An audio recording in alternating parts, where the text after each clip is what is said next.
Hi guys! Magandang gabi! Welcome back po dito sa Gandara sa your channel for showbiz update.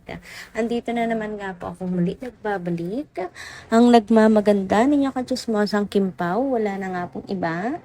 Ang lokaret na si Gandara SRU upang maghatid sa inyo ng latest update and fresh happenings patungkol kina Kim Chiu and Paolo Avellino.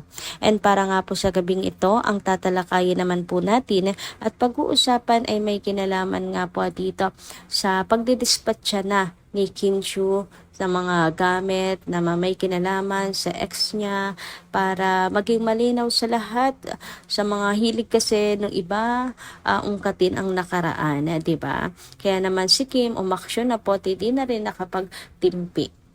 Pero bago po ang lahat, sa mga di pa nakaka-subscribe sa ating channel, maaari lamang na pindutin po ninyo ang subscribe button natin at notification bell na nariyan sa baba upang kayo po maging updated at ma-notify tuwing may bago tayong chika at balita hinggil sa Kimpaw. Basta mga balita na may kinalaman kinang Kim Chiu and Paolo Avellino, sagot na nga po natin yan. And nais din po pala natin mga kakimpaw magbasa ng ilang mga comment na napili natin ngayong gabing ito bilang pasasalamat sa mga walang sawa pong nakasuporta sa atin pong mga daily updates. Pero bago yon, narito po muna at unahin natin pag-usapan ang tungkol sa ratings ng The Alibay. Eto nga po, kasi yung iba, alam niyo naman na pinagtatawanan ng iba kabilang estasyon, panatiko na kabilang estasyon, ang The Alibay, na kaya siya walang panama, bluff ang The Alibay. So eto nga, ayan, about sa ratings kasi to. Yan, about sa ratings, hindi na ako nag-expect na sobrang taas at malamangan yung kabila. Kasi kahit yung may tanggol pa, mataas talaga ratings niyan. Ang The Alibay, ang dami ng nadaanan yan. 2025 na sa prime na yan. Ngayon, nasa I Want naman. Andon ang advance episode. Maging success lang siya, okay na ako. Yes, true. Kumbaga yung ang hinahabol na lang natin ay ang ratings po na naitatala po ng Batang Quiapo before. Ayan, kasi malay nyo, yun, isa pala yan sa, ang tawag dito, isa yan sa magiging batayan para i-secure ang The Alibay sa kanya pong slot. Anyway, dumako naman tayo dito sa isa pa. Nagsasaya na nga ang mga kapuso kasi mataas daw ang ratings ng Sangre sa The Alibay. Ha ha ha ha. Ayan, nakakatawa nga kasi kung makapagdiwang sila, kala mo naman talaga hindi sila yung number 1 network sa Pilipinas. Wala na nga po silang kalaban. Kasi kung may prangkisa lang po ang ABS-CBN, ako, sila po ang magpumukhang katawa-tawa. Ayan, kakasimula pa lang ng laban mga te, hindi pa nga nagiinit ang istorya. And take note, replay na itong series na to at may advance episode na. Mataas na ang ratings na yan ng The Alibay. Sa true, 'di ba? Mataas na po yung ratings. And the same time, ayun, marami na nga nakapanood ang advance sa Prime at ngayon naman sa I Want. Kasi nga advance po ang episode sa I Want. Anyway, ayun na nga.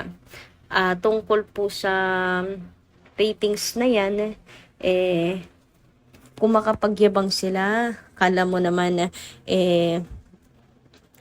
hindi nila laging kiniklaim na sila ang number 1. Lagi naman silang number 1 kahit hindi naman, 'di ba? So basta tayo po mag-enjoy lang sa panonood. Alam po natin ang totoo. Kaya ang labanan dito is advertisement.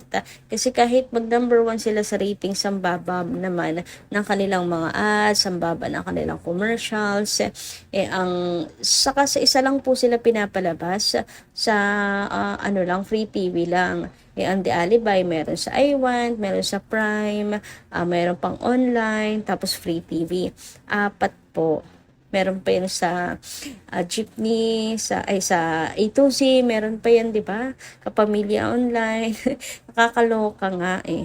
Anyway, sabi pa dito, feel ko nasa 5 to 7 lang ang TV ratings ng The Alibay. Plot episode pa lang naman, so need talaga magkaroon ng isang maghihit na eksena para mag-slow burn hit siya sa masa. First day on Free TV, it's really a good start. Congratulations, Team The Alibay. With those lots of commercials and number of views in some streaming lines. With those positive feedbacks, I'm very sure as the story goes along, we have good things too. We have good ratings too. Thank you, Lord. Yes, nagsisimula pa lang pati po ang laban. And maganda po ang feedback ha ng mga casual viewers sa The Alibay. Actually, ang The Alibay, humahakot po ng million views. Talagang hook rin po ang mga casual viewers kung gaano kaganda itong The Alibay na to. Konting push lang talaga pa, mga kakimpaw, at konting isang maghihit, sobrang maghihit po na scene, siguradong magiging katulad po yan ng Linlang.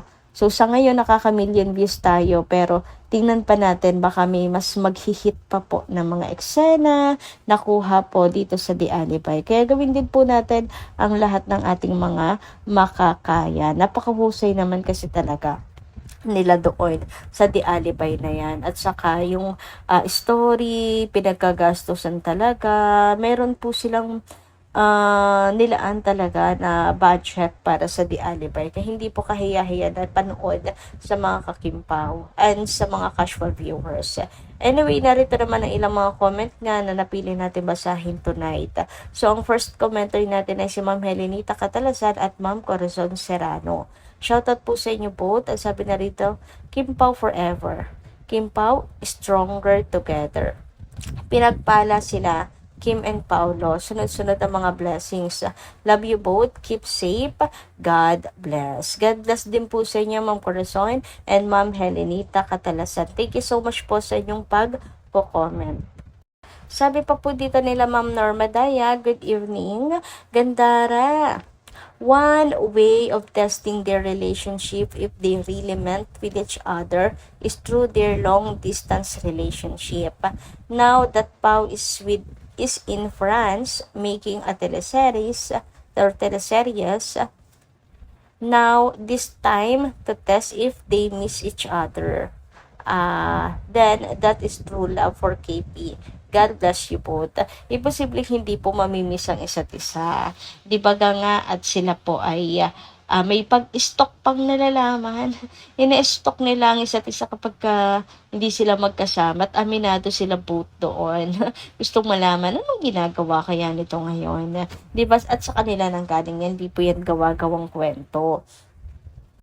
Samantala, ayon naman po kay Ma'am Dina La Fortesa, kalimutan ang Paulo Nadine Project. Focus lang tayo sa projects ng Kimpaw, ang The Alibay at ang Kimpaw World Tour at ang parating na bagong project ng Kimpaw na series or movie. Excited na nga ako, Ma'am Dina La Fortesa eh. Ano kaya itong next project nila Kim and Paulo? The teleserye ba ulit? Or another movie? Kasi successful din po ang My Love Will Make You Disappear. So, malay nyo magkaroon ulit ng movie ang Kimpaw at mas mapag-budgetan pa nila. Sana mas may budget po sila sa next movie ng Kimpaw. Sabi nila trial and error lang muna yung movie na yun. Pero sana sa next mas may budget po sila. Kasi may napatunayan naman na po. And sana yung sa magandang petsa nila ilagay ang movie nila Kim and Paulo. Anyway, dumako naman nga tayo dito sa mainit natin chika ngayong gabing ito at patungkol nga po ito sa pagdidispatcha ni Kimi ng kanyang mga gamit or sunglass na kung saan, ayan nga, yung nakaraan pa po ito bago pa po siya umalis, hindi pa po siya nakakaalis dito. And may pabazar na nga po siya dyan. Or pinamigay na po niya or dinispatcha na po niya yung mga sunglasses na yan. And meron po dyan mga bigay ng ex ni Kimi. Sabi nga po dito, teka, hindi ba yung mga pinamigay ay mga sunglasses ni Tokmol? And yung iba regalo ni Tokmol clean up era nga ni. Grabe yung timing, mami.